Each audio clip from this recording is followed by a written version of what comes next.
do you think he's on the same page with the army now and said, yes, I will tell the Americans not to be there at that humanitarian corridor, to back off?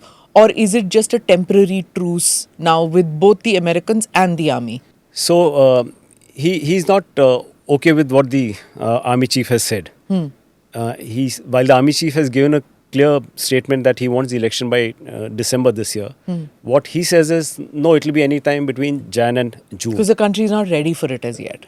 Systems are not in place. No. Reforms haven't taken place as yet. Yeah, that is the alibi, that's the ruse, that's the excuse that he's giving.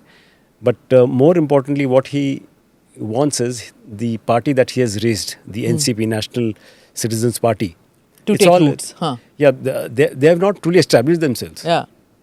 When he came to power itself, this was one of the thoughts that was being expressed by many people, that he has political ambitions and to be at the helm, he has to have a party of his own. So when this party was launched, it was launched only in March this year, this NCP, all these students who supposed to have taken part in the all those protests, June, July protests. Now those are the people, they don't have traction in the rural areas.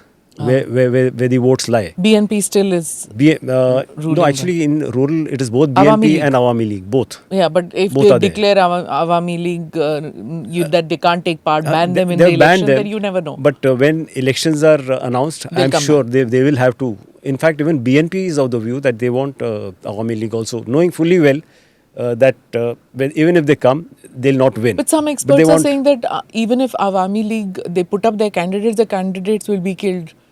So they are already, those rumors are floating that put up your candidates and we'll see what happens to them. That's the threat by the Jamaat actually. Yeah, because Awami League has done the same thing in the past with the BNP. True. So this is what it is. But BNP it's a very, to use again the word bloody, but it's blood-soaked elections always, right, in the past, whenever there has been an election where both were taking part. Yeah, that's true. But the point is, the BNP wants this election, whenever it happens, to look very legitimate, which is why they want an opposition. They want Awami League to take part in this. And they're very sure that they'll win. So this is a very difficult situation.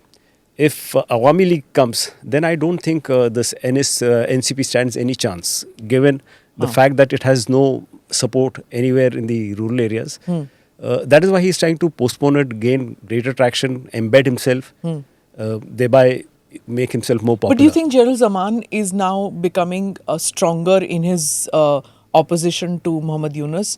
And is he able to assert himself more? Because for the past 6 months, you saw that he was not really talking much. But now he seems to be asserting. Will he just call for an election regardless of what Muhammad Yunus says? I think so, because that was a mandate he gave.